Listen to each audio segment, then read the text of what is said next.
Most of us are bedroom artists who don't have a way to record real drums, so here are some tips to help your software drums sound less fake. These tips should apply to every software, but I'm going to be using Logic Pro. Tip number 1. Drum arrangement.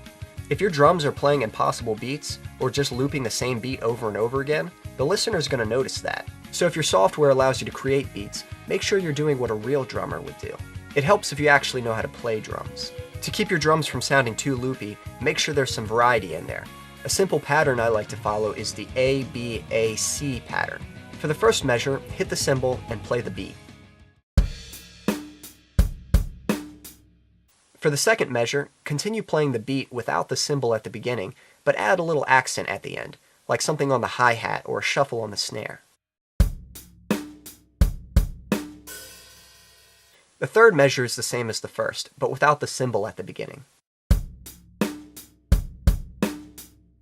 Then the fourth measure is the same as the second, but with a fill at the end. Now here it is all together.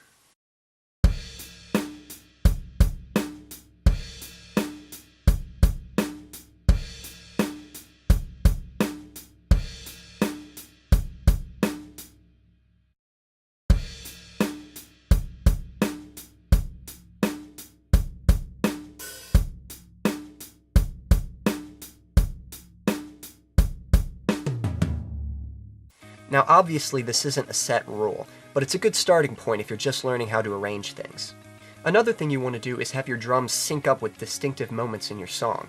If you just play a basic beat, that could belong to any song. But if you have certain moments that sync up with what the other instruments are doing, it'll sound more organic within that song. Listen to how just making a slight adjustment to the kick drum and the fill at the end make this drum part sync up with the song much better.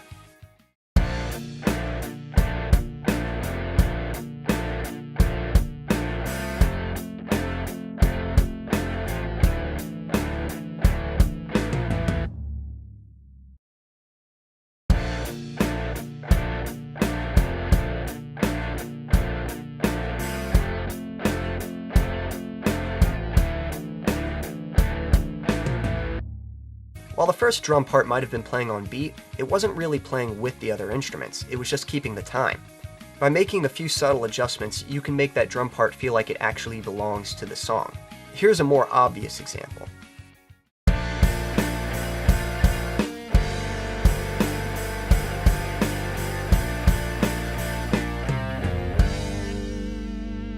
By having those distinctive moments, it makes it more likely for the listener to forget they're listening to programmed drums. When someone's listening to programmed drums, they don't expect it to interact and react to what the other instruments are doing, because that's what humans do.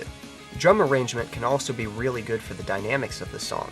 Notice when the hi-hat is open, it brings a lot of lift and energy to the song, which works really good for choruses. And then when you have that closed hi-hat, it contains everything, which is really good for verses. Tip number 2, balance.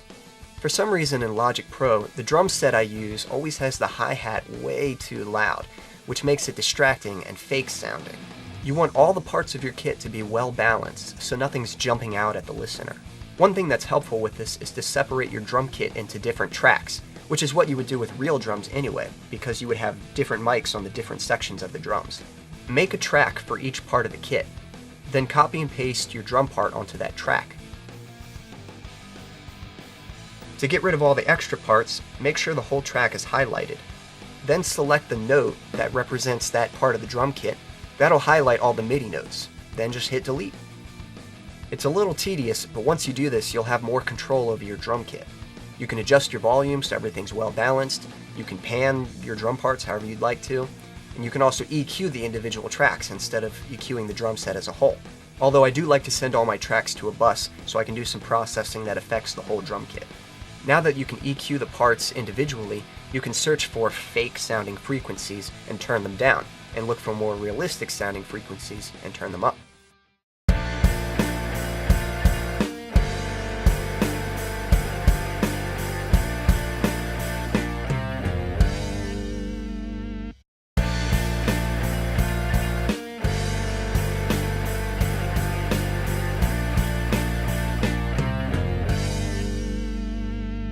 Tip number 3, details.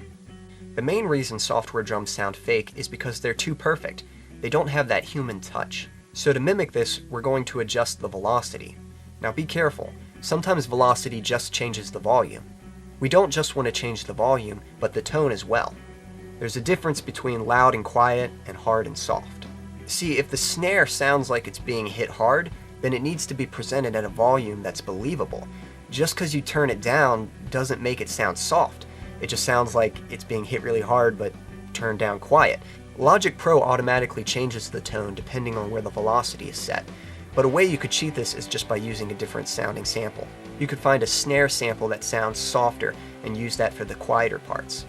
Now you don't have to adjust the velocity on every single hit, but you definitely want to use it if a certain part of the drum kit is being hit multiple times in a row, like a constant hi-hat or on a drum roll or something like that. Here are some examples of how you can use velocity.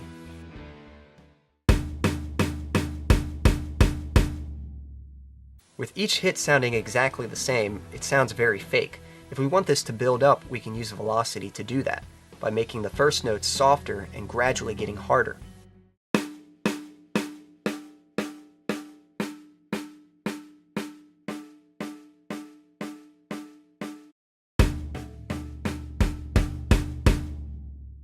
For drum fills, I'll usually just randomize the velocity.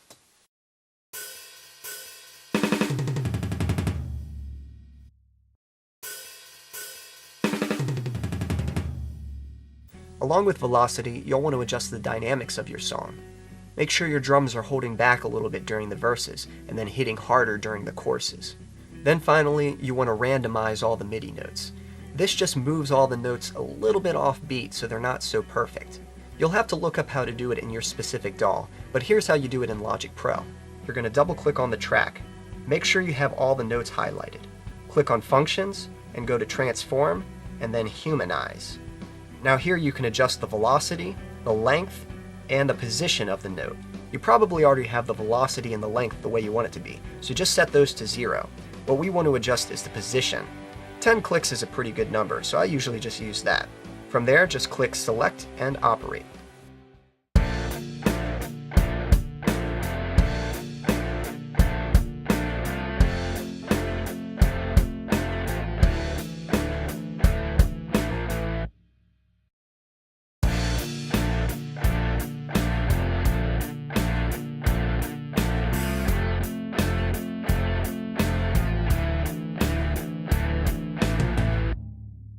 And that's pretty much it. The real goal is to hide the obvious signs that the drums are fake. It's okay to have a cool sounding drum part, but because there's no real musician behind the kit, there's really no point in highlighting the drums. We just want to support and blend in with the real instruments. By drawing the listener's attention to the vocal or the guitar part, it makes it less obvious that the drums are fake. Anyway, I hope that was helpful. If you have any questions or any useful tips, feel free to leave them in the comments section below. Until next time.